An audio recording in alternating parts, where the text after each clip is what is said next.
live? Are we?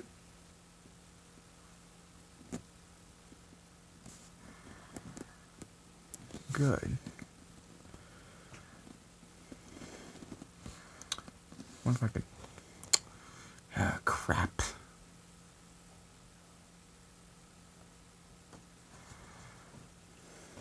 Just gonna wait until someone comes on. Or if there's one person watching before... Alright, got someone watching, so now I can say something. Folks, oh, hey, Barrow Studios. I see you on here. Never mind the misleading title, folks.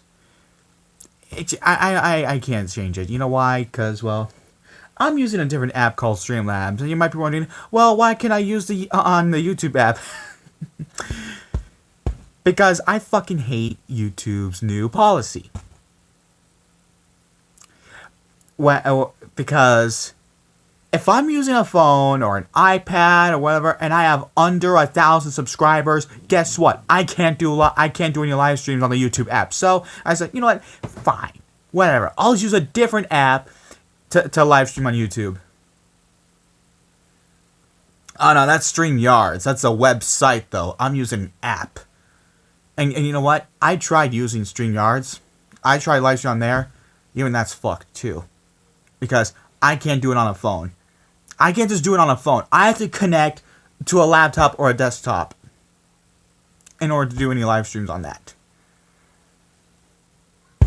It is really, really fucking stupid. You know, every time I find some crazy loop, I find something great, something comes up and bites me in the ass, and I have to go through some stupid, complicated loops to do fucking anything.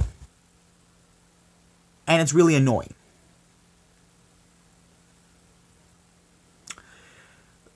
But that's you know, what can I do? What can I really do? Today is dog's birthday. Whose dog's? Your dog's? Is it your dog's birthday? Oh, anyway. Enough of all that drama.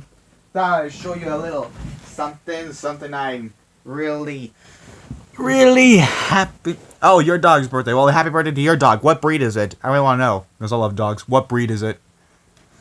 Anyways, I just got Avengers Endgame on Blu-ray today. I am so happy to own this. The now new highest grossing movie of all time, and rightfully so. Outgrossing James Cameron twice. Love that. Even though Titanic is my favorite movie of all time, I'm so happy to see this, you know, outgross it. Oh, labs! I love labs. Is it a white lab or is it a white lab? Is it a chocolate lab? What is it?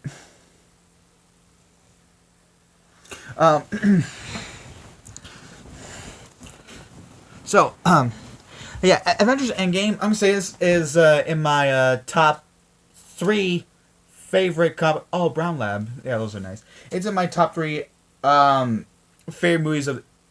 It's so far my top 3 favorite movies of the year. It's definitely my top 3 favorite comic movies though, because this movie is definitely a great send off. It's more like, you know, a perfect, you know, conclusion. Not just a conclusion, more like a love letter to how Marvel started back in 2008. It is such a perfect send off. I could not ask for a better one than this. I absolutely love it so much. Robert Downey Jr. I hope Robert Downey Jr. gets nominated for this, because it's like a great swan song to the Iron Man character he played. I really would love to see that. And especially considering it's the highest grossing movie of all time, it better get a lot more Oscar recognition outside of just Best Visual Effects. I know, 11 years. 11 years.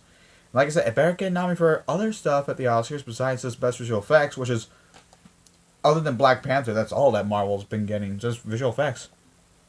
Better get a lot more this time, considering, you know, what it is now. Highest grossing movie of all time. Because it's pretty stupid, you know. We have a new movie that's like, you know, the biggest movie of all time. It only gets fucking 1. No, it did not. I don't think it hit 3 billion. But I don't care if it does not. It outgrossed Avatar. And I'm so happy it outgrossed Avatar. Not a fan of Avatar, really. So anyway, now it's here to talk about. And you know what? Today I got a couple of other films too at a local Dollar General, local dollar store. Get the Gringo. Heard it's a really great Mel Gibson movie. I haven't watched it though, but I really want to. And one of my favorite Alexander Payne movies, and one of my favorite Jack Nicholson performances, About Schmidt. This is a great film. I have pretty much every film from Alexander Payne except for Election. I need to get Election. Oh, and I don't have Downsizing. I heard Downsizing is pretty terrible though, so I'm not gonna bother buying that one. Oh yeah, but I'm also here. Like, if you have any questions you'd like to ask me, go ahead and ask them, and I would like to answer to you. Make a long chat. Oh, got myself something to drink. And no, it's not Mountain Dew, although I did have Mountain Dew earlier today.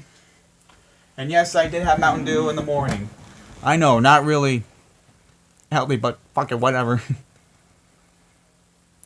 Purple guy defeats a film starring blue people. Yes, yes, because he is, how he says, inevitable.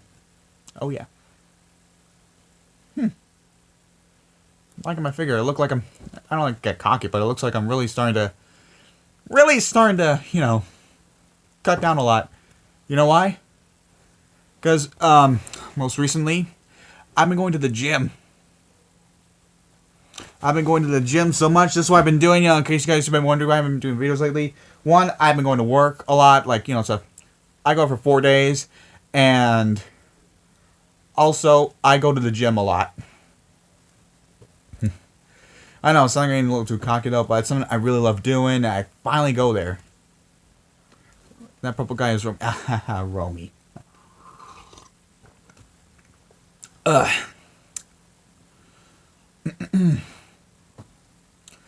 God.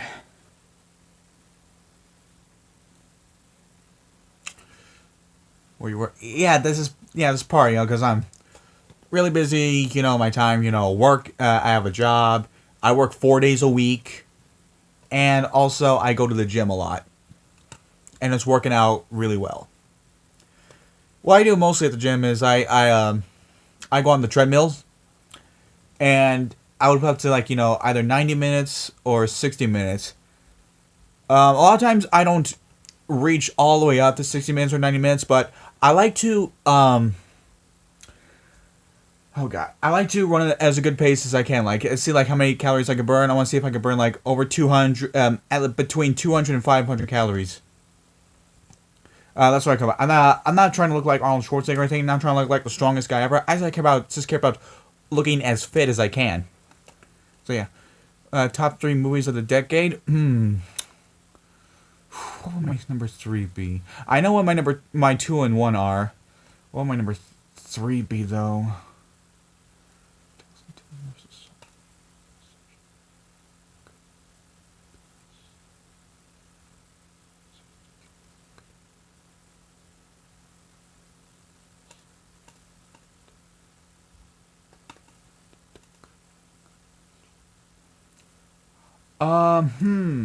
You know what? I'm gonna say my number 3. My number 3 is Silverline's Playbook. Silverline's Playbook is a great romance movie. David Russell's my favorite director. It has what I think are the best performances from Bradley Cooper and Jennifer Lawrence. They have amazing chemistry together. And I think the writing is just absolutely pitch perfect. It shows it's not like your typical romantic comedy. It's actually a little darker than your standard romantic comedy. And hello, Meadowland fan. Silverline's Playbook is actually a little darker than your standard romantic comedy. But it still has a great balance of all the serious moments and all the funny moments. That's what I love about Silverline's Playbook. My number 2, The Revenant. The Revenant is a haunting, dark, and dreary film with an amazing performance from Leonardo DiCaprio, who I think gives the best performance of the decade, and I'm so happy he finally wins his Oscar. I think it's rightfully deserving of that. And the cinematography by Emmanuel Lubezki certainly captures, nature so well. It's like something like a Terrence Malick movie, except there's a lot more substance than a Terrence Malick movie. Um, let's say, all the tracking shots, all the tracking shots are beautiful. This is why tracking shots is my favorite style of filmmaking, because it's not just like to showcase how an actor can do this thing without without fucking up. It's not just impressive that way, but the thing about these one take shots is how intense a moment could be that they don't need to cut to anything. Just have it on hold it on one person and have where you can show his fears and intensity, especially in the final fight sequence where it's done in one take. I was gripping when I first saw that moment. It is perfect, absolutely beautiful. My number one, Boyhood. That movie, when it first began, in 2002, it took so many risks by shooting a little bit of that movie for one week a year, and then it's so incredible how that movie that boy grows up right in front of your face. You don't even realize it. It is an absolutely perfect and beautiful movie from beginning to end. Richard Linklater took so many risks with that, and just absolutely nails it with everything. To be quite fair, I was not too upset that we did not win Best Picture. To be quite fair, I think Birdman is kind of a fitting choice for it to win Best Picture. I would not be mad between Boyhood and Birdman. Yeah. I'm glad Patricia Arquette won Best Supporting Actress though, because she is terrific in that.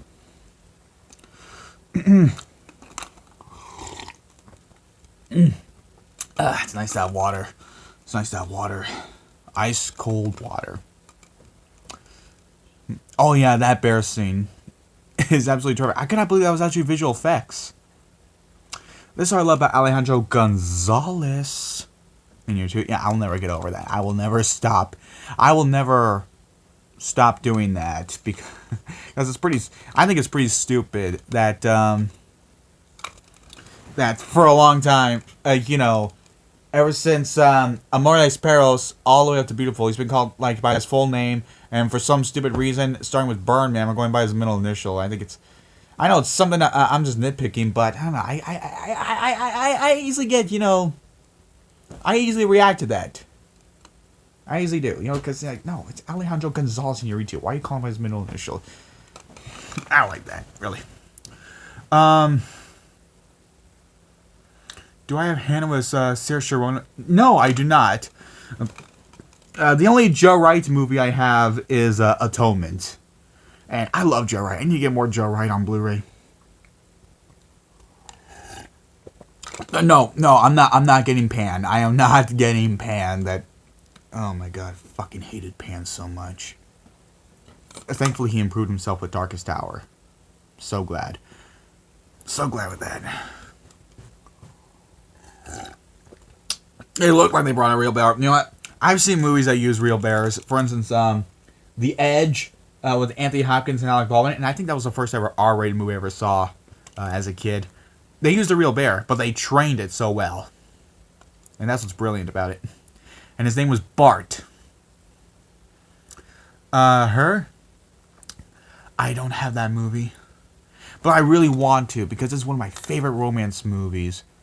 I love Spike Jonze because he takes a subject matter that sounds so incredibly far-fetched, but he makes it so believable.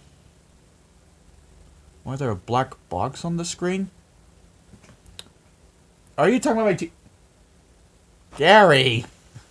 Gary! I see you on here. Hey, you're talking about my television right there, Gary?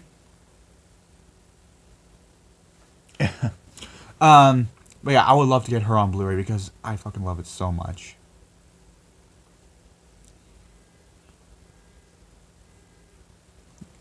What black box?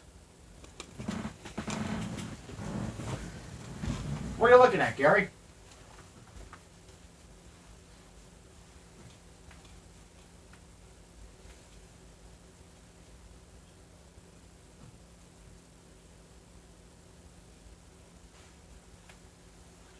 Black box? What the hell are you talking about?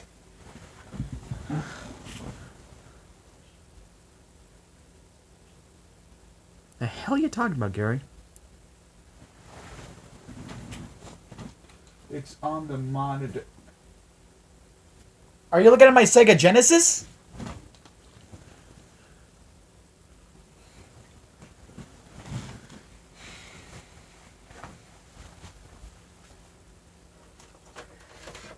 This here, are you looking at my Sega Genesis right here? Is this what you're looking at? Or are you looking at my PS4 controller right here?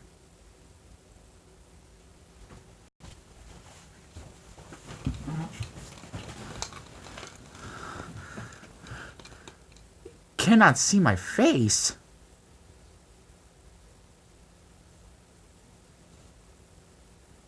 What do you mean you cannot see my face? Can you send me a photo? Let me see what that photo is. Fucking. Okay.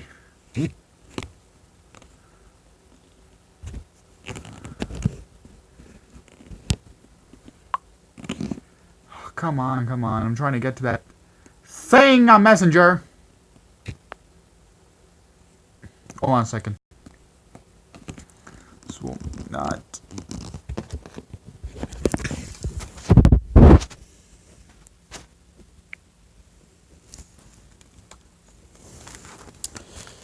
Alright, okay. Are you seeing, Gary?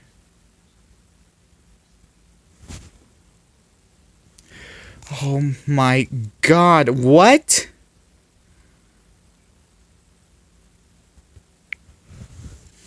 Okay, I see what you're talking. Okay. I see what you're talking about. Why is there a black box? What? Why is it covering my face? It's because the app I'm using is Streamlabs, Gary. That's the app I'm using right now, Streamlabs. I did not know about that. What the hell? Wait, no. No.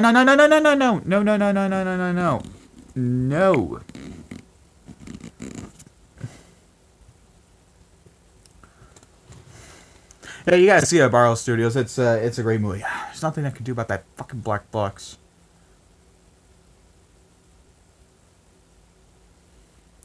Gary, here's the thing. I was on the StreamYard website, and I logged in, and I tried to start a broadcast, but guess what?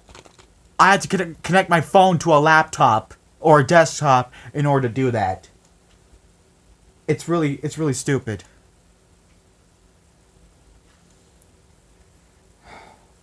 I really cannot believe that.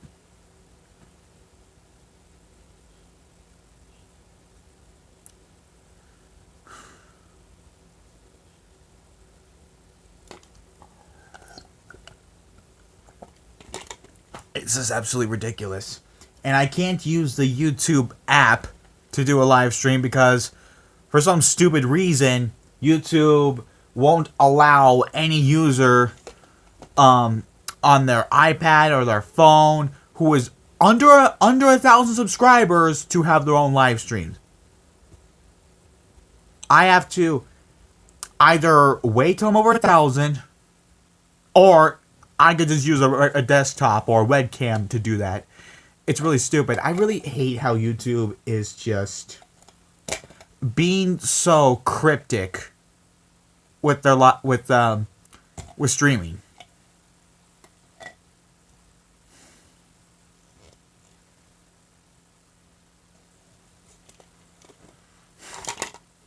No, I have not seen the new Rocco special. I heard it's really good though. I liked Rocco's Modern Life as a kid growing up. Yeah, I know, Gary. YouTube really sucks these days. I don't know why we're making stupid, ridiculous decisions. First Google Hangout, first that, then Google Hangouts is gone. It's, I don't know, why are we making so many decisions that are just so damn complicated? Oh great, now this whole stream is just me bitching about, the stupid decisions we're making with technology in the future.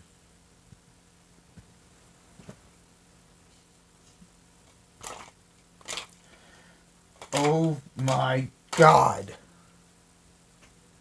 Hey McRock, how you doing? It's ice water. It's ice water, Gary. I had a Mountain Dew earlier in the morning. Yes, Gary, I had Mountain Dew in the morning. Oh boy.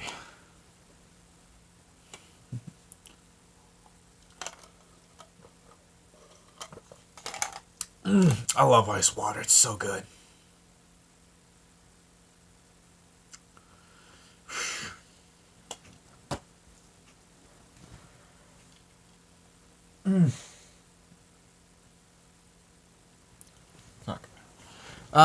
Yeah, I really don't care about. I stopped drinking milk.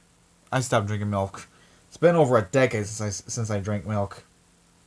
But even as a kid, I always hate milk in my cereal.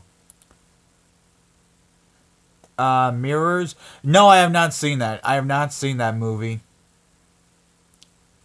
What flicks have I seen? I saw Quentin Tarantino's Once Upon a Time in Hollywood.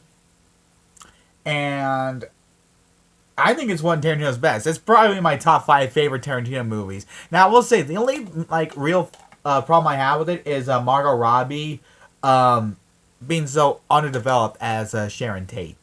I feel like, she could have had a lot more screen presence to it, rather than just being, oh, hey, I'm playing Sharon Tate.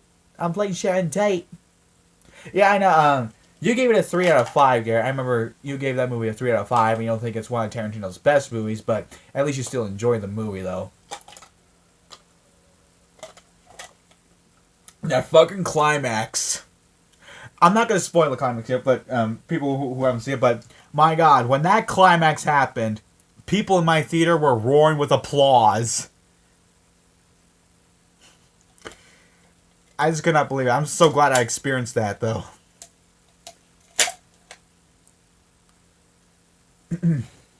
And I also saw Toy Story 4. By the way, hold on a second.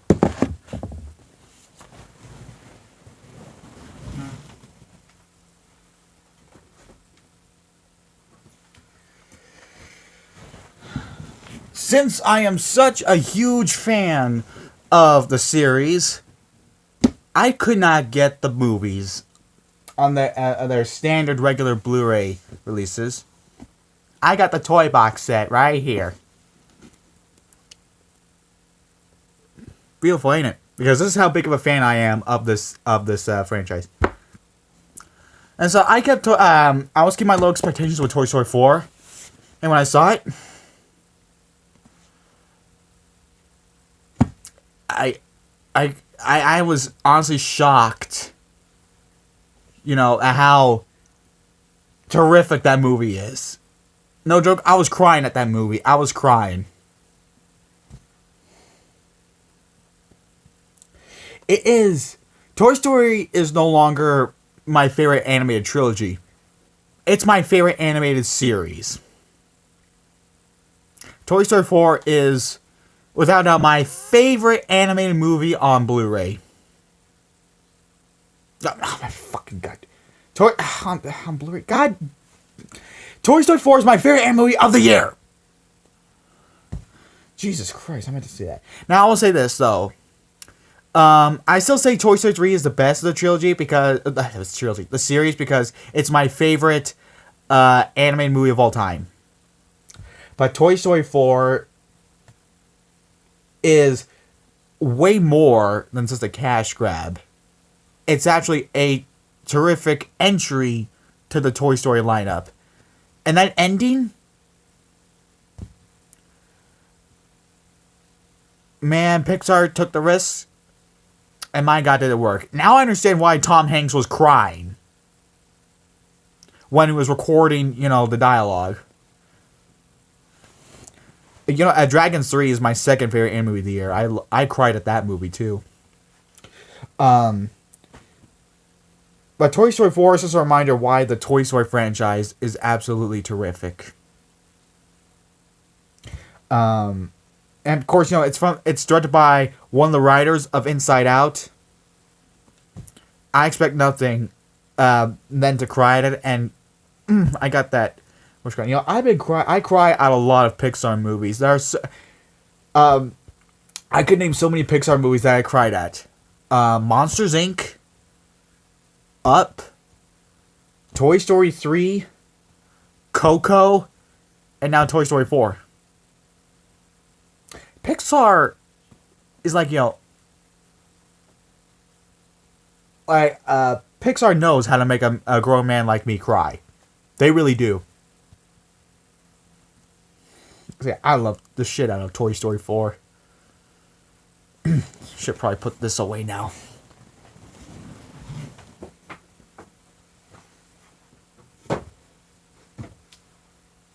All right. Oh my God, Jerome's here. Oh, and Austin too. Okay, guys. Here's the reason. I'm using this app known as Streamlabs.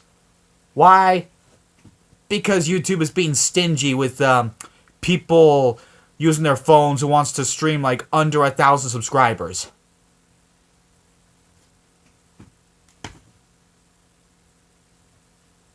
So I'm using a different app, but I never knew until Gary brought this up that there's a goddamn black box.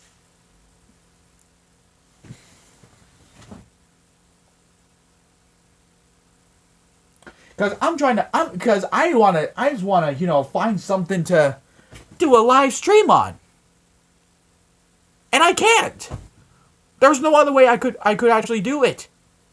I search high and low for the best app for me, you know, to do a live stream on YouTube, other than YouTube itself.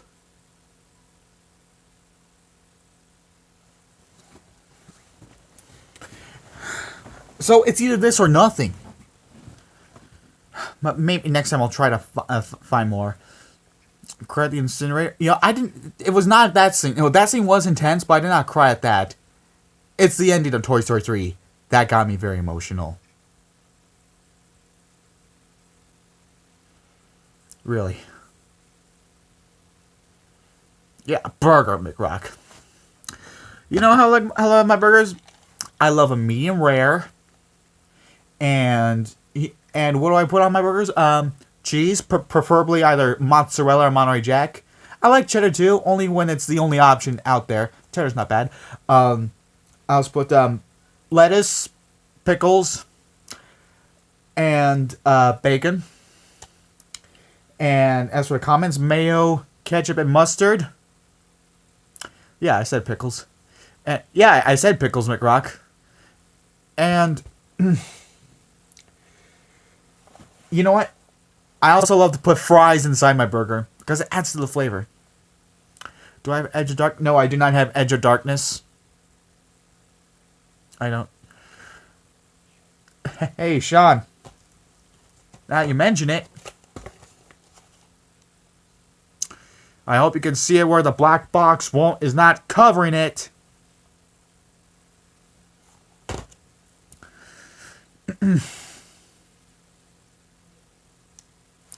God.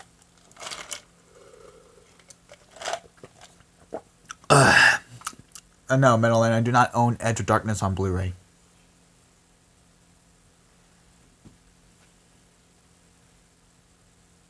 Yes, I do, because why wouldn't I, Metal Land?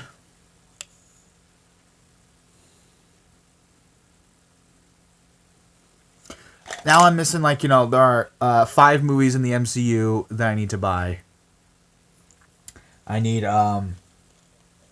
Ant-Man 1 and 2, and Spider-Man Homecoming, and Incredible Hulk, and as much as I really don't like it, but I have to have Horror of the Dark World. Just to have every film in the MCU. DC should just give... No! No, okay, no. Okay, Sean. DC needs to stop doing crossover films, or they should have waited before doing their crossover films, or build up for crossover films. They should not start out with crossover films. Because now DC has been improving with Wonder Woman and Aquaman, and especially this year with Shazam, and I cannot wait for Joker.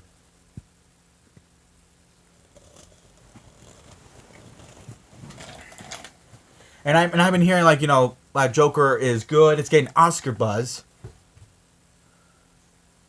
That new Wonder Woman. Yeah, we're looking forward to it. Looking forward to that new Wonder Woman movie. It takes place in 1984.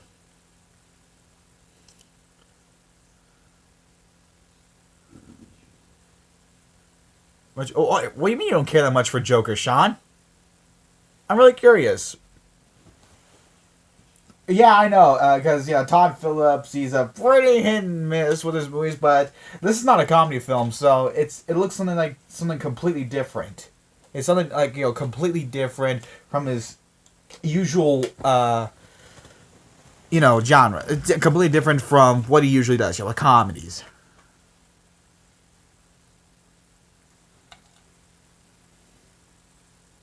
Yeah, Joaquin Phoenix looks terrific as the Joker. Doesn't I feel like Joker doesn't? Well, what's your reason for that, though? What's your reason for that, though, Sean? The Day Shall Come. Oh, it's Anna Kendrick? I never heard of that. Is that an upcoming movie?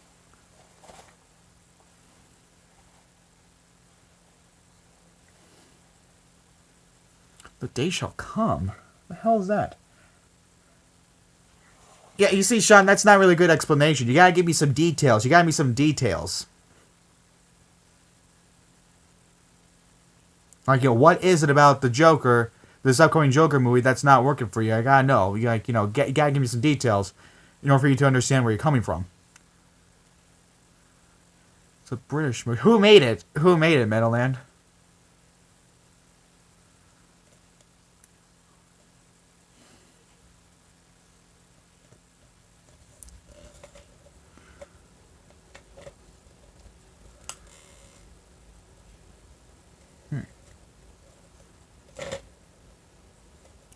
Not something. Again, that's not a good explanation, Sean. You gotta give me details of everything, because I can go into details of why the new Joker movie looks great, and not saying, oh, it looks like something for me or something like that. No, I go into details about so many things. One, it's like the trailer itself has a first act, second act, and third act. The first act, it's just Joaquin Phoenix. Just acting all innocent, he's just like this innocent civilian. And then the second act, he starts to get a little crazy. And then the third act, he really starts to lose. Like, even the trailers seem to be building up this whole thing. And it looks to be like, something really low budget for a comic movie. Even though, from what I've heard, it's technically not based on any of the comic movie. It's more based on the character. Yeah, it really looks great, and it's gonna be rated R too. That's what's interesting. It's gonna be rated R.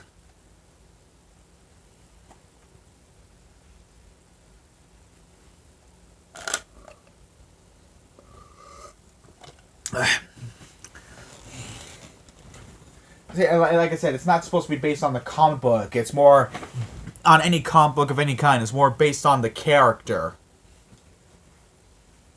and his character is not named Arthur. Oh, no. His character is named Arthur, unlike, in the comic books, like, originally he's named Jack. Or, at least that's what the Tim Burton Batman movie calls him. His name was Jack.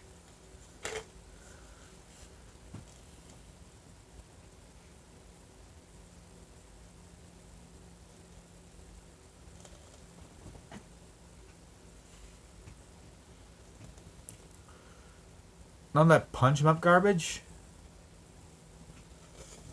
What do you mean punch him up garbage, big body? But yeah, it looks really... Yeah, it does look dramatic, though. What do you mean punch him up garbage, though?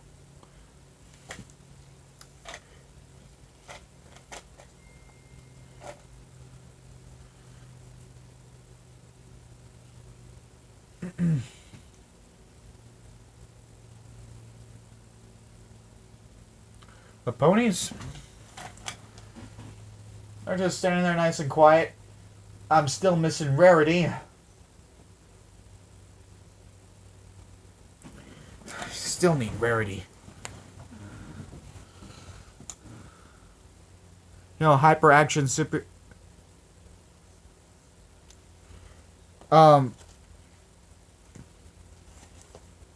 Okay. Big body. Hyper action superheroes. You know, it's kind of ironic that your name is Big Body. Yeah, you don't care about punch 'em up stuff. It's kind of ironic. Well, yeah. Why is that a problem though, Big Body? Because this is a big conclusion. To the. This is a big conclusion to the first three phases. Of course, it's got to go big on that. That's the whole point of the MCU. Oh God.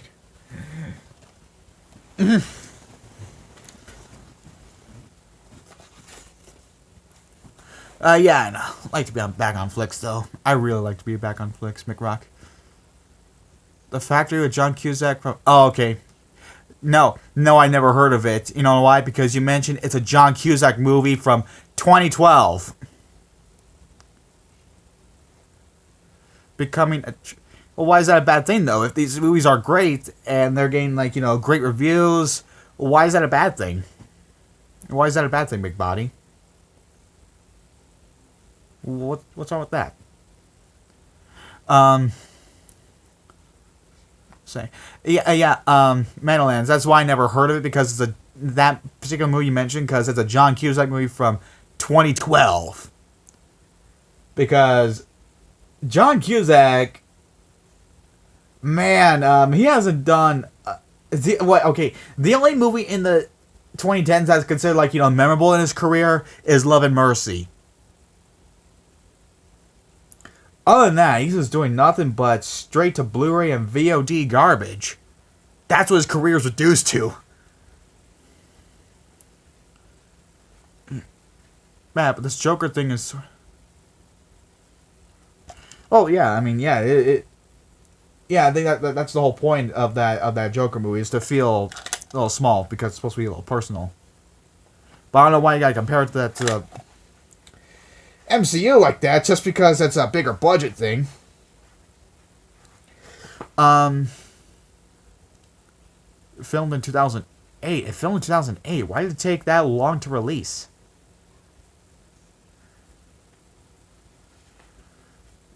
I'm guessing that, Sean, I'm guessing this is from best to worst.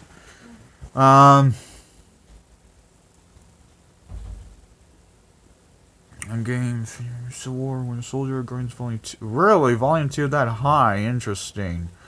Avengers. Iron Man, Galaxy. First Avenger. Hornthal, Cage, Ultron, Black Panther. Really? Black Panther that low? Interesting.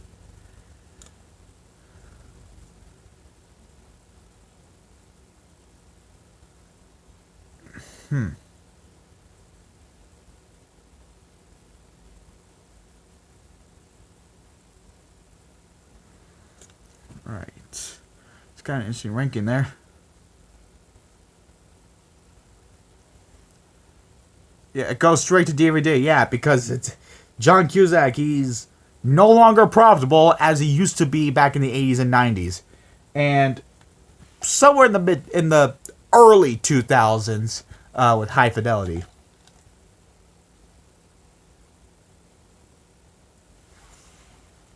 Yeah, John Cusack hasn't been that profitable. Captain Marvel. Oh yeah, Captain Marvel, I can understand being low. I went to Dark World.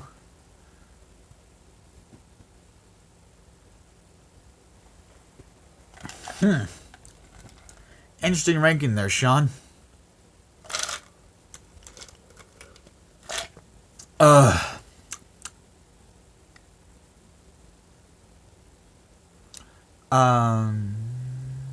right. Okay, this Black Panther's in my Top five okay, wait. It's definitely my top 10 favorite MCU movies. And I'm glad it got the Best Picture nomination, even though it should have been nominated for Best Director, Ryan Coogler, and Michael B. Jordan should have been nominated for Best Supporting Actor. I'm glad it won Best Score, though. That's really interesting. I'm glad it won Best Score. What are you telling me?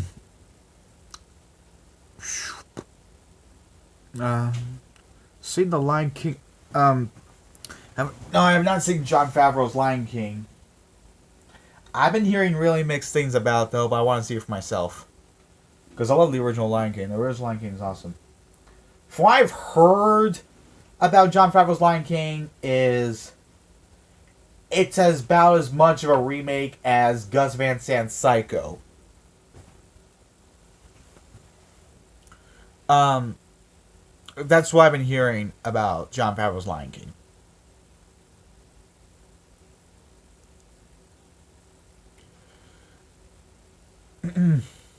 Well, I gotta see it because I'm a film critic, Big Body. I'm a film critic. I gotta see as many movies as I can. That ending in Guardians 2 is really emotional. Yes. But my big problem is, I don't know, some of the characters, especially Rocket, were being out of character.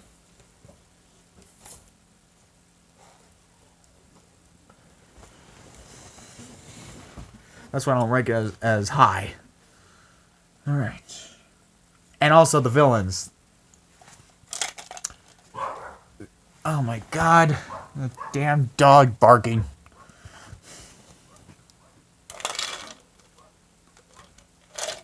Yeah, I still need to see the Jon Favreau's Lion King. Seen the thing. Have I seen the thing with Mary Elizabeth Winstead for Towson? Prequel my ass. It's a goddamn remake. They're just trying to hide it. It's so obviously a remake, and the special effects are pretty crap. 1982 happened, guess what? It was all practical effects. Sing a song for you? I sing a song for you. Alright. It's just a little brief one.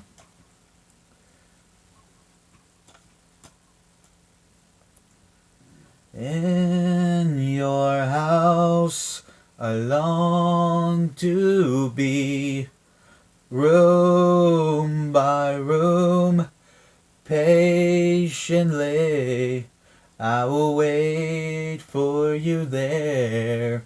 Like a stone, I will wait for you there, alone.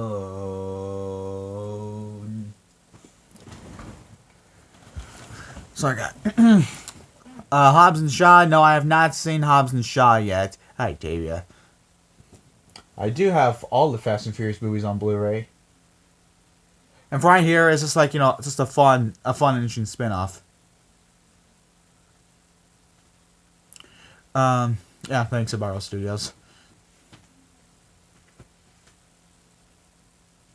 It's a hard song to tackle.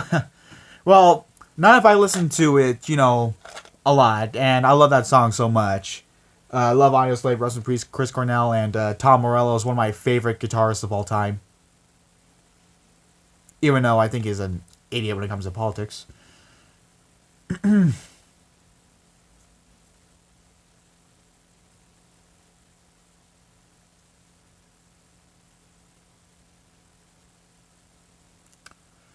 Punches in car driving. Because I'm using an app that's not YouTube, Tavia, and I never realized this black bar thing. I never realized it, and I already brought it up so many times in this stream. I'd rather not talk about it again. So yeah, it's a nice one.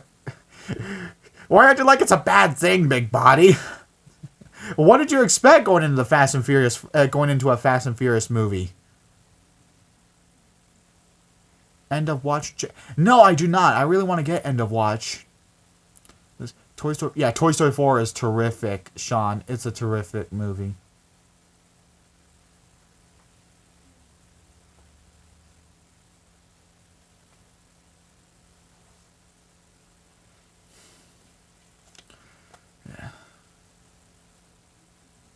I really need to get into Watch Metalhead. It's such a great. Um, maybe go with him. No, I have not seen Rocco's Modern Life statically. No, someone else already said that to me. Friend, maybe go with him. Okay.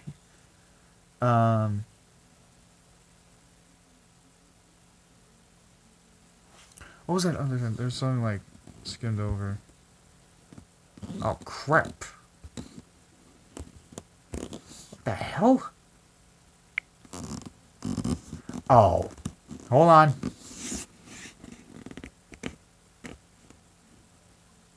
Oh well, happy early birthday, Tavia.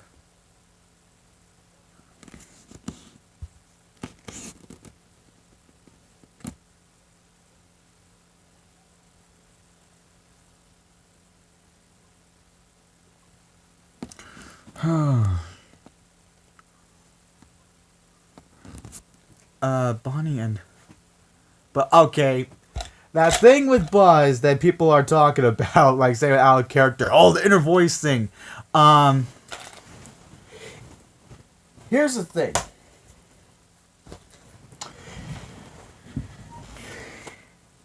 It does not really actually make Buzz seem dumb. Because, Buzz was talking to Woody. And, of course, Woody was like, oh, well, it's my inner voice, too. And Buzz was like, inner voice? Huh. That's right. And because, Buzz can be naive and fall for something. And so he actually believes that, the inner voice would work on him, too.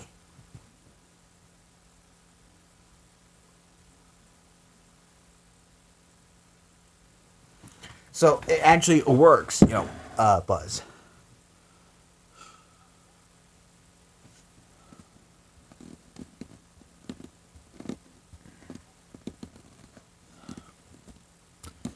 Oh, crap. Oh boy, any other questions? Here's the slingshot maneuver. What the hell are you talking about?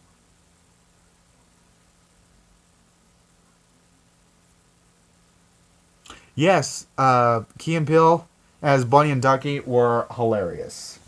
They could have been written as like annoying comic reliefs, but the timing on those guys is just so on point. It actually works.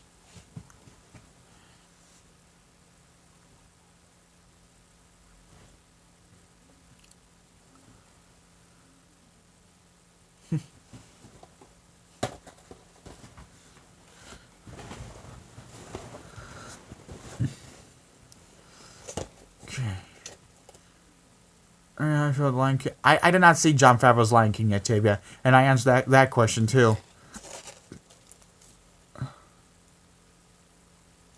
Bonnie not playing with Woody feels forced.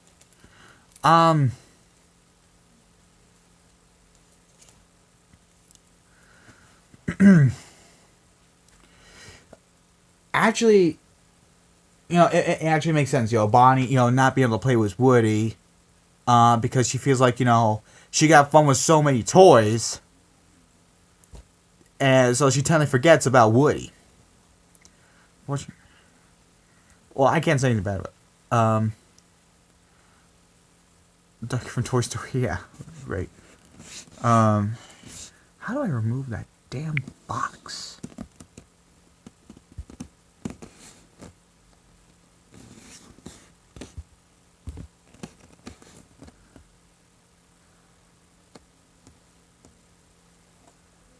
I don't know about that. I mean, I think they're better off, just as supporting characters. That said, they don't need a spin-off, because a lot of times when you give spin-offs to comic reliefs, it fails.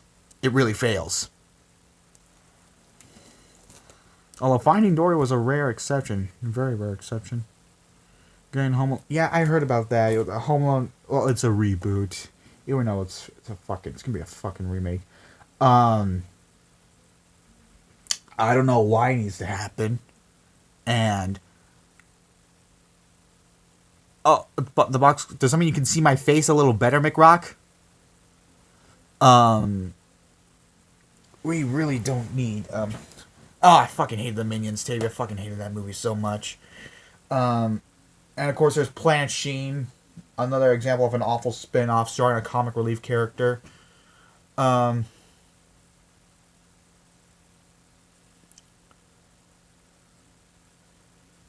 no, Bonnie doesn't hate Woody. Bonnie didn't hate Woody. Just, Bonnie seems to forget about Woody. Bam- wait, what? Bambi's getting a remake? Bambi's getting a remake at Marvel Studios? Is that real?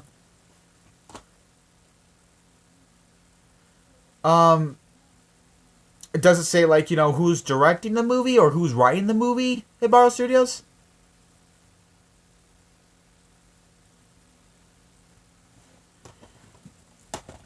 Let me look it up.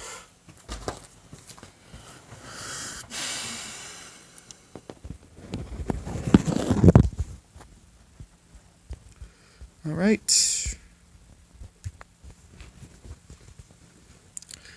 Let me look it up real quick.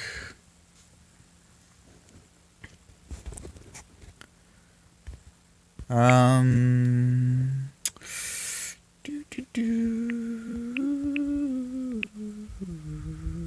Bambi remake. Um, wow. Okay. Live action remake in development. Really? Why would you? Okay. Well, who's doing it? Who's doing it though?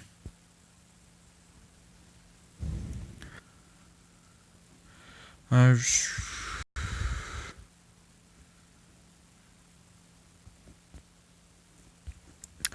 okay. It doesn't seem like they have like a. It doesn't look like they have anything of a director or of some sorts.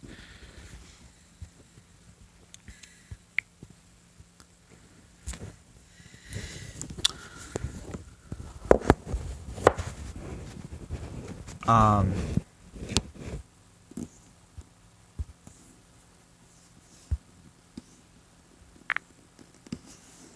Man, it crashed? What the hell do you mean it crashed? No, no, no, no, no, no, no, no, no, no, no, no. No. Mm-mm. Mm-mm. What do you mean crash and what do you mean... Oh my god, this is so annoying. Stop. Stop. Oh my god. This is ridiculous. Okay. Okay. Okay.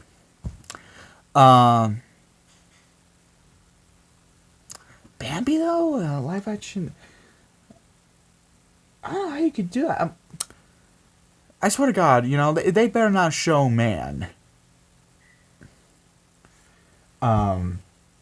Because they did, that would take away the suspense and the mystery of, of man.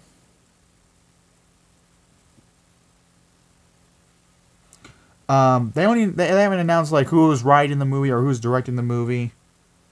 I would could only can only imagine like who would be fitting for something like Bambi. Um, hopefully someone who's like like not someone who's misfitting for a source material like this, like Guy Ritchie with Aladdin.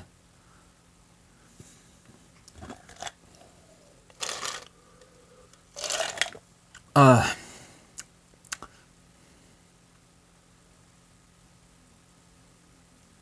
Live sketch. Oh, I haven't seen that SNL sketch. I haven't seen that. But hey, it's not the first SNL sketch to be made in movies. um, I haven't seen it. I haven't seen Guy Ritchie's Aladdin. I haven't seen it yet. No, but I'm just dreading the idea. Why of all people would you choose Guy Ritchie? I don't get it. Why Disney? What of all the people you could have gotten for Aladdin, why would you pick Guy Ritchie? I could name 3 other directors who actually fit such a project, like Baz Luhrmann, Matthew Vaughn, and Danny Boyle. Those 3 directors I see like are like the top 3 obvious choices for Aladdin. Not Guy Ritchie of all people. Why would you pick Guy Ritchie of all people? It makes no sense. But still, I'm gonna see the movie for myself though. Hopefully, I'm wrong. Hopefully, I'm wrong.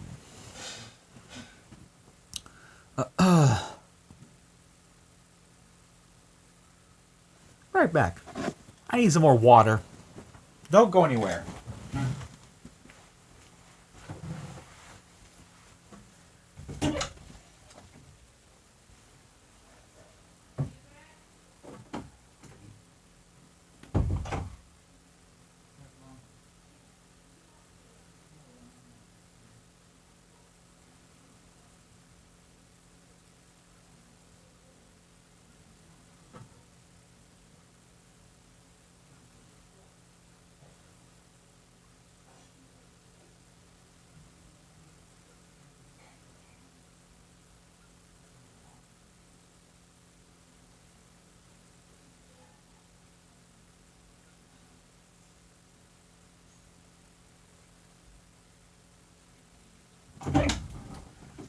Okay, I'm back.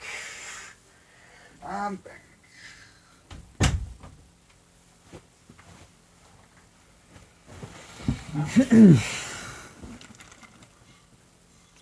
Matthew Vaughn. Yeah.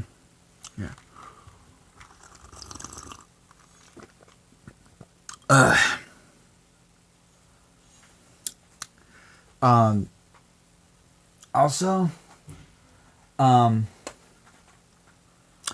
a. I also have a list of top 10 favorite games of all time. If anyone wants to hear.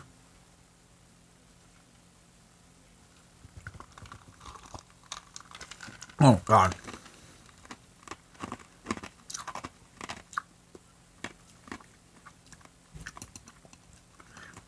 Nearly swallowed an ice cube. Is do? Alright.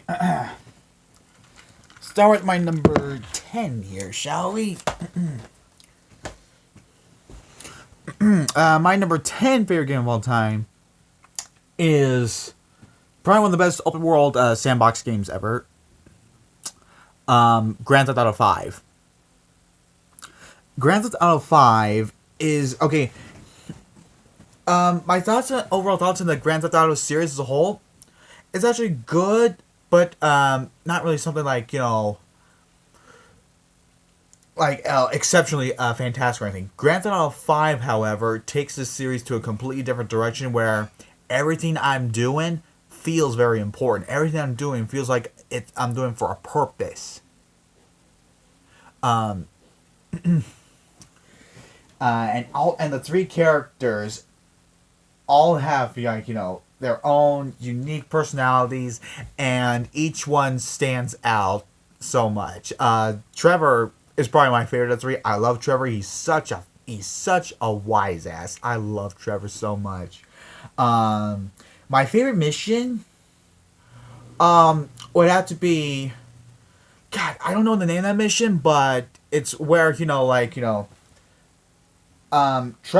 and Steve are interrogating this Native American by torturing him about some guy that I'm supposed to shoot. As Michael, I'm supposed to do a sniper kill at a party. That is one of the most memorable missions to me in the game. I love it so much.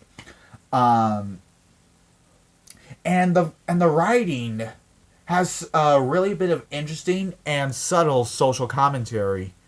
So I love Grand Theft Auto 5 so much. That's my number 10 favorite. My number 9.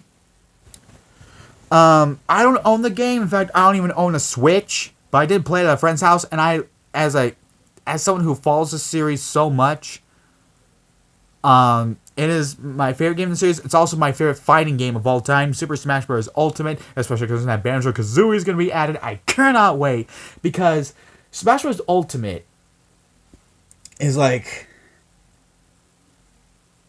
adds so much to the Smash Bros. And by the way, adds so much, I mean adds everything. Every fighter, returning no cuts. I like that. Sakurai took so much time development. So much time on development for every single character, and I love all of the returning stages. Even though there's a few new stages, I do love the majority of the returning stages, and I do understand why some of them didn't come back. And yes, Smash Bros has great, okay. In terms of the soundtrack, my least favorite would have to be Smash Wii and 3DS because I think that's the blandest, theme song in the series ever, especially, when you're trying to come off of, Brawl. My God. But I think Ultimate has my second favorite theme song in the series. And I'm so happy about, more content being added with Smash Ultimate. I cannot wait, and I hope the final two characters are Crash and Sora. Come on, Crash and Sora, please, Sakurai. So my number 9 is Smash Ultimate. My number 8 is probably the most relaxing RPG I ever played, The Elder Scrolls V Skyrim. What I love about Skyrim is, I really feel like I'm in control everything that I'm doing. I really love, exploring this big open world, and I love, and I get the ability to level up my character however I want. Usually in RPG, it randomly decides, oh, you level up your defense, you level up your strength. No, I get to, pick what I get to level up. I get to level up my health, and I also, with these interesting perks, the game, it gives me, so many things to create for my character. I absolutely love it, and I get to, sit down and read books to immerse myself into the lore of the Elder Scrolls series. That's what. No, I'm not too familiar with the Denis Villeneuve films. Pre-Prisoners. Although I am familiar with Ansandi.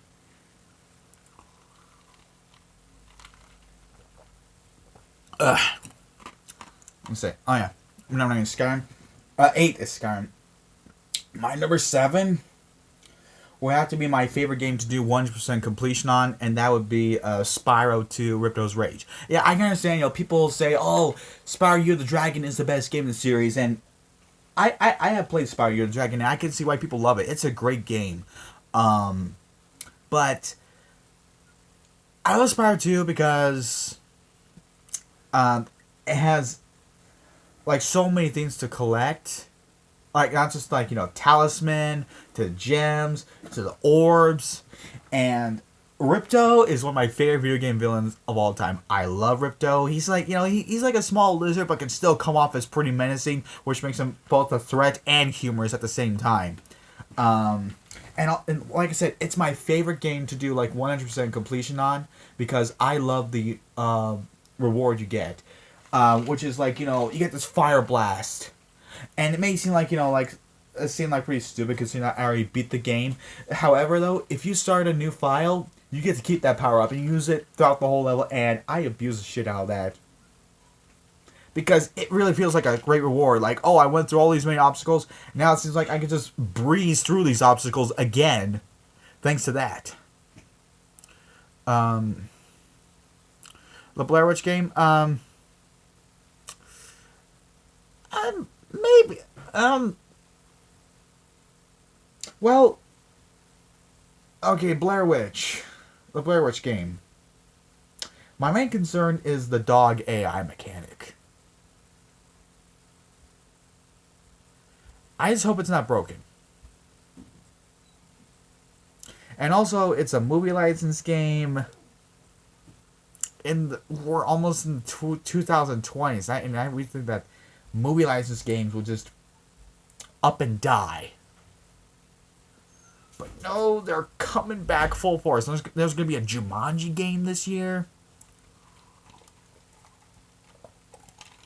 I don't know about that. Where is it? Okay, my number six, one of my favorite childhood games, Banjo Kazooie. I think it's like the best game that Rare has ever done. Um, uh, Heard to remember with Christopher. Yes, I have heard. It was like a thriller. It's a directed by Adam Egoyan, if I remember. I have heard of that movie, Metal Land. Yeah, I've heard like good things about it.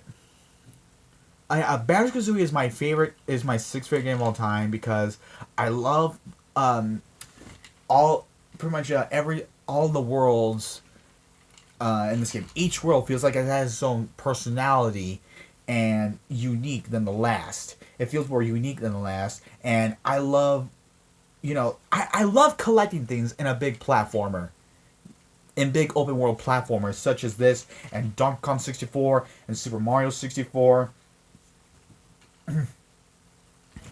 Banjo-Kazooie is a huge reminder why 3D open world platformers are so goddamn fun, and so many games like taking inspirations from it.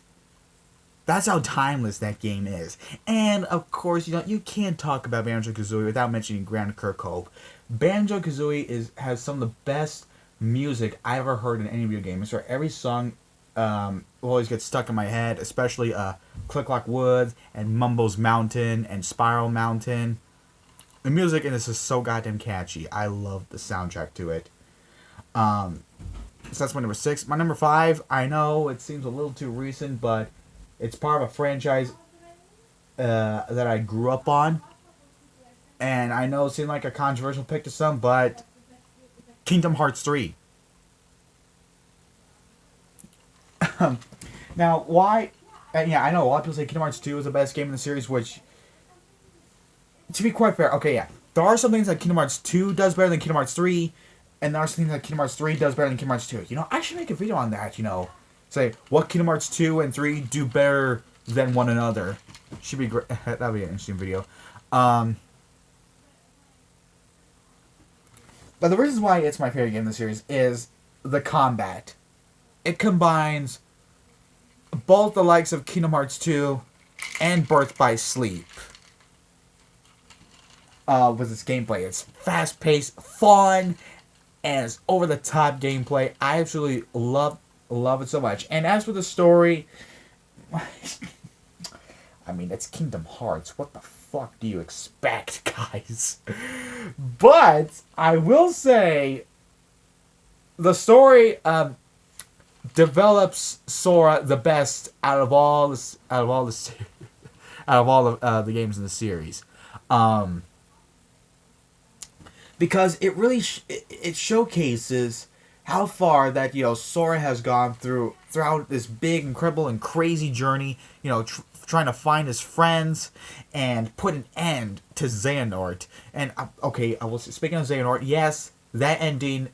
Well, not that ending. It says that with Xehanort as a character at the end is a stupid, lame ass cop out for what he was going for. And you know what?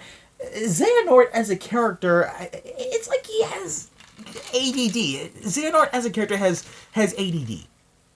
He can't keep up with what the hell he was trying to accomplish. Oh no! He doesn't even have a clear-cut motivation. Like, oh, I want to open the world of darkness just because I'm curious. And here in Kingdom Hearts 3, oh, I'm just trying to do what is right for everybody.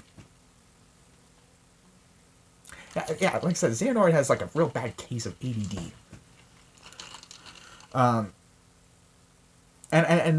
But the very end of Kingdom Hearts 3 it actually made me cry. And I hate to be a sellout, but if you see my live stream of Kingdom Hearts 3, you would hear me just like sobbing. You would hear me sobbing. And I cannot wait for the Remind DLC.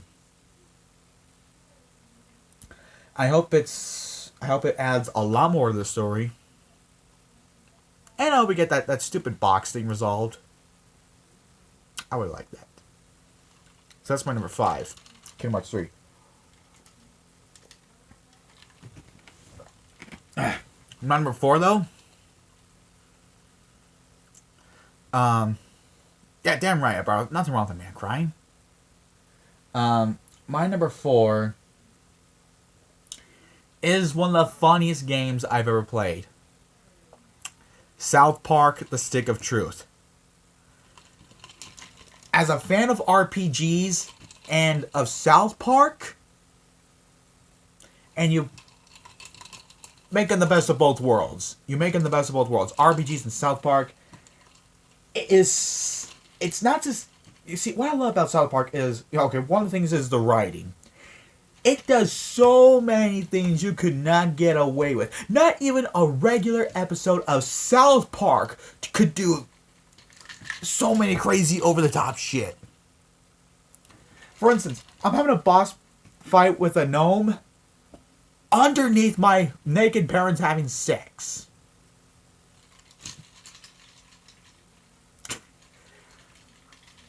It's fucking genius. It's strange and odd, but I just love it so much.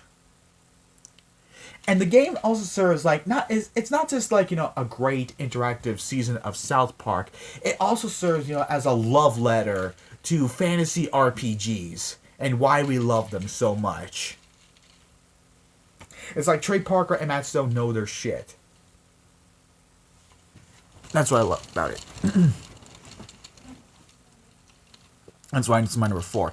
My number 3, considering my name, my username, of course, one of those games we're going to hear, and it's my favorite Mario game of all time, Mario and Luigi Superstar Saga. Now, this may seem like an odd choice here, guys, but I'm an RPG nut, okay? I can't help it. I gotta... Of course, my favorite Mario game has to be an RPG. The reason why it's my favorite Mario game of all time, and it's my third favorite game of all time, because... Oh, I need a drink. Like South Park: The Stick of Truth, Superstar Saga is one of the funniest games I've played. Mostly due to how it, portrays Luigi, like, it's like this game is aware how the series has been treating him as this, Hail Hydra, as this second banana who doesn't get enough credit. And this game, man, does this game really show it. And I'm just like, oh my god, Luigi, I'm so sorry, man. But also, I also love the RPG aspects of it. All these timed attacks. Even though, yes, I know other games have done it too, like, Legend of Dragoon, though. But Mario & Luigi Superstar Saga really adds so much to the RPG aspect, especially during these these battle sequences, and I can do like so many things. These bro attacks, hammer, fire, lightning.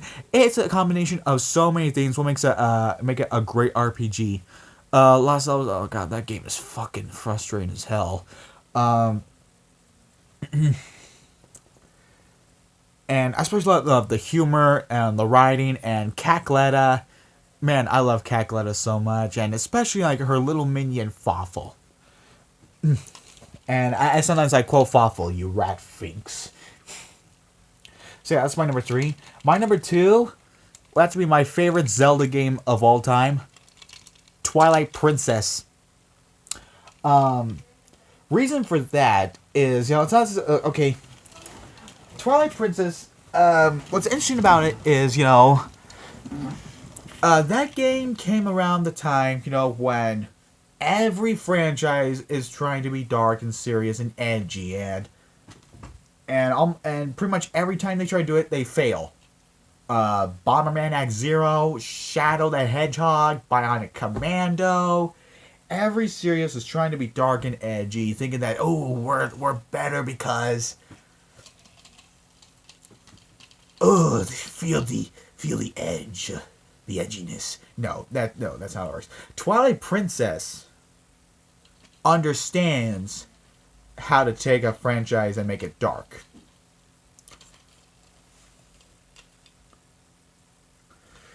I feel because I feel like this game has like develops aside from Link, it's supposed to be like the person playing as Link. Every character is developed so well in the series. Like the best development for each character. from Zelda to Midna. Oh my god, Midna. I love Midna is Navi done right. Very hard because our ideas here. Oh yeah, because the whole edgy thing, yeah, you know. Let's see. Oh yeah, Midna is fucking awesome. I love Midna. She's a smart ass, yet she still cares about Link. What's great about Midna is she's not just a wise ass, you know, sidekick who cracks one liners. She actually shows a lot of emotional depth and really cares for Link. That's what's great about it. And I would say, even though Ocarina of Time has the best Ganon fight, I think this has the most like intimidating Ganon fight of the series. When he turns into Beast Ganon, and then you hear this music, and you hear this music, and it really freaks you out because you're like, oh my god, I know Beast Ganon is coming, but you're scared to do anything. And even though yes, the final Ganon fight, yes, the whole fishing rod thing, yeah, that's. I think Nintendo did that on purpose. But yeah, but that moment I think is the best part of the Ganon fight, and also I think it's the best looking of the Zelda series because every cutscene feels like, you know, like a movie. In particular, like almost as if Peter Jackson is directing a Zelda movie. All these shots, the cinematography, it feels like I'm watching a movie. Sort of like, you know, Metal Gear Solid, except, you know, a little less on the cutscenes and more on the actual gameplay. But when there are cutscenes, every single frame shot is so beautiful. It's beautiful and feels so ominous. So, and that's why it's my favorite Zelda game. Yeah, number 2 is Twilight Princess. My number 1 favorite game of all time. I feel like I should bring it out. That's the best I do. Doing dramatic here. If I can find it. Oh, there it is. Yeah.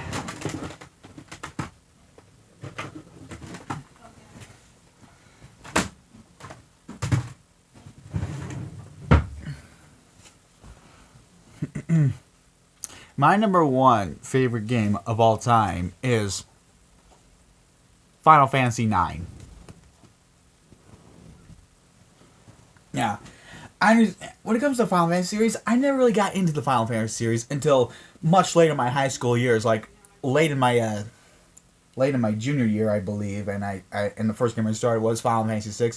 Great game to start on. I think it's the best Super Nintendo game. Yeah, a lot of people say either 6 or 7 are the best game series, or even 10. Well, I think 10 has the best music in the series.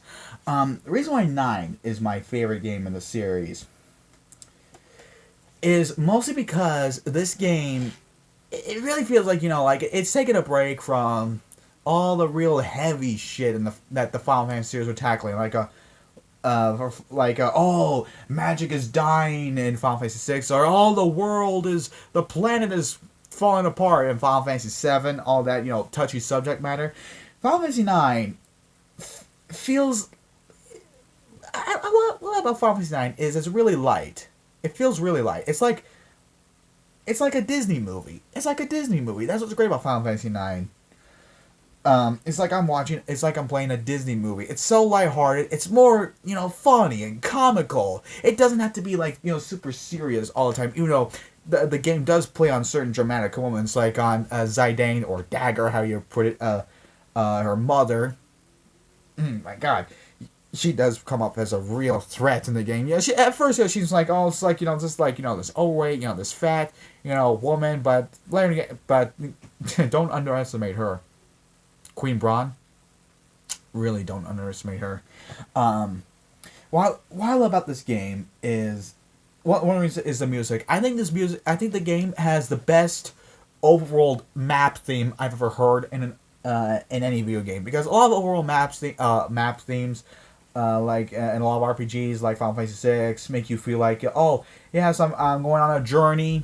And this is like an epic quest. Music tells you, oh, you're going on an epic quest. The overall map theme in Final Fantasy IX tells you, like, yes, you're on a journey, but you also get to bask in the beautiful scenery.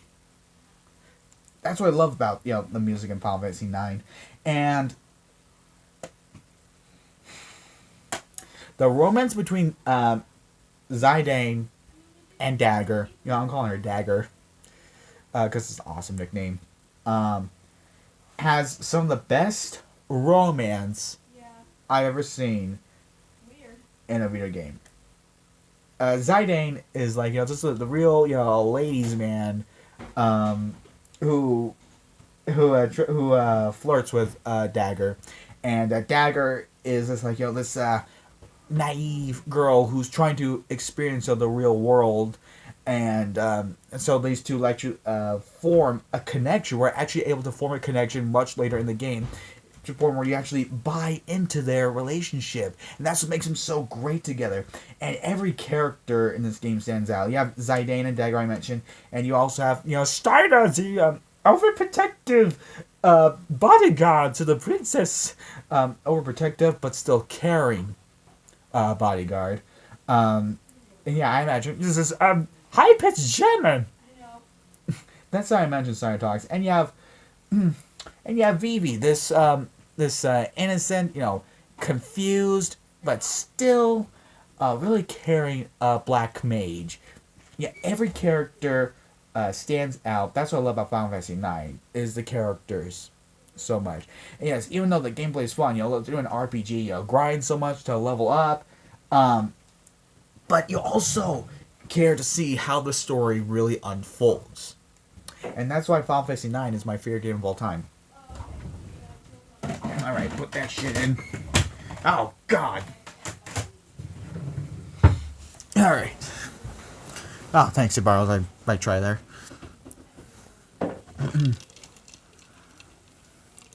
Alright. Questions? Still time? Oh, still got some time, yeah. Still got some time.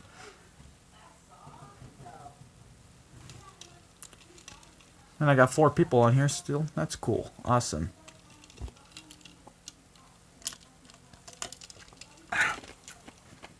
And you know what? When Kingdom Hearts 3 Remind DLC comes out, I think I'll live stream that, because I like to live stream all the Kingdom Hearts games. Worst movie of the year so far?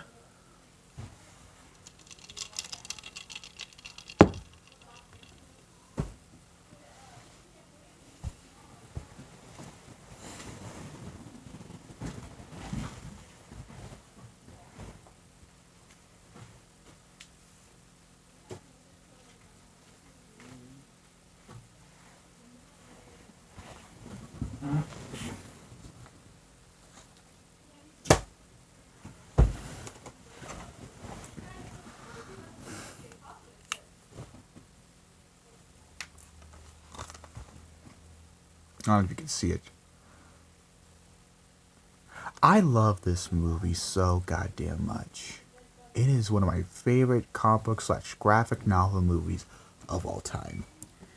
And when I heard they're rebooting it, and they're getting Neil Marshall, the director of Descent, a great horror movie to do it, I was like, oh, hell yeah. Yes, phone. Yes, I'm excited for it. I'm really excited for it. I cannot wait to see it. And yes, the trailers. I was kind of iffy on the trailers, but, I don't like to judge things based on the trailers because, if you got the right talent involved, I'm stoked. So, I went and saw it. And from the beginning, I knew I was not ready for the pain and torture I was about to receive. Neil Marshall's Hellboy is so far the worst movie of the year. I hated every single frame, every single line of dialogue, every single fucking character. I hated every single moment in Hellboy.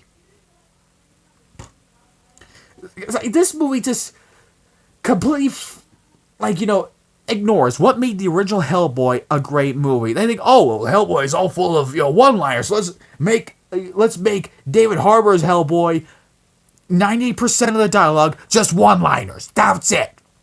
Even though Ron Perlman's Hellboy, yes, it has one-liners, great one-liners, by the way. Yeah, I mentioned the Descent, Meadowland fan. That's the main reason why I was excited. I was like, oh yeah, this really fits it. But oh my god, what Ron Perlman's Hellboy is he still shows a bit of humanity. David Harbour's Hellboy shows nothing. Nothing. Pretty much everything is just one-liners, and they're all awful. In fact, the very first time we see Hellboy is just him bickering with his dad on the phone while driving a truck.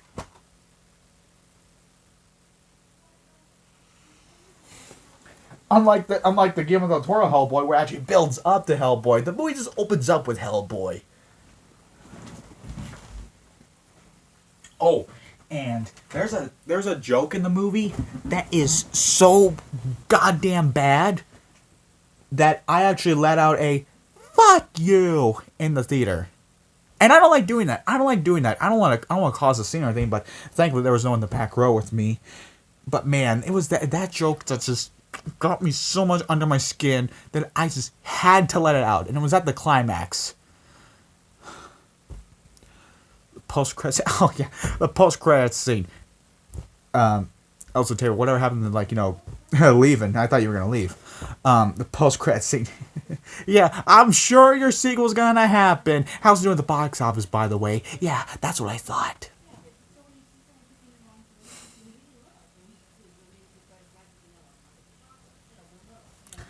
My God, I hated every single moment. So far, Neil Marshall's Hellboy is my worst movie of the year. My God, I hated it so much. Sequel bait? Yeah, I'm sure that's gonna happen. Look how it's doing at the box office.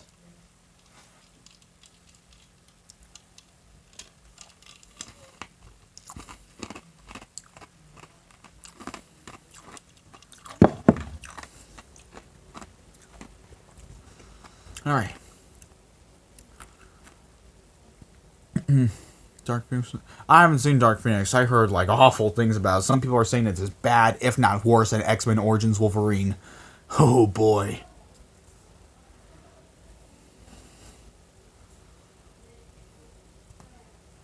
Um.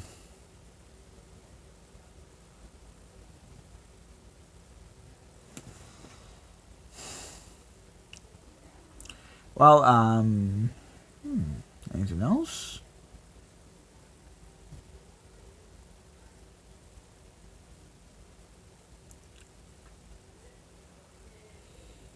Then go, Tavia. You keep saying you're gonna go, and you're just... You gotta go, then go. Are you gonna go or not? God, Tavia. Make up your mind.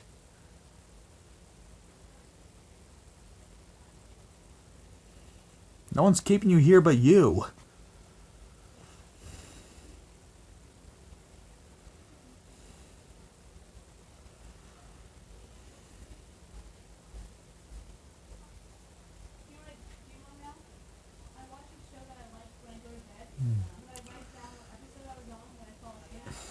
Else?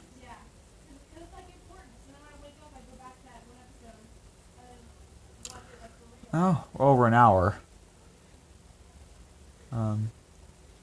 Seen The Way Back, directed by... You know what? Yeah, I have. It's actually a pretty interesting movie for Peter. And so far as his last movie. He hasn't directed a movie in almost 10 years. It's been a while since I've seen it, though.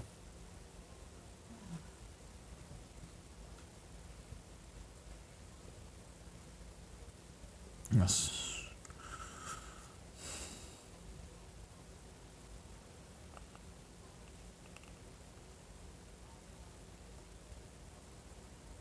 I love Peter Weir. I hope he makes more movies. I hope he makes more movies.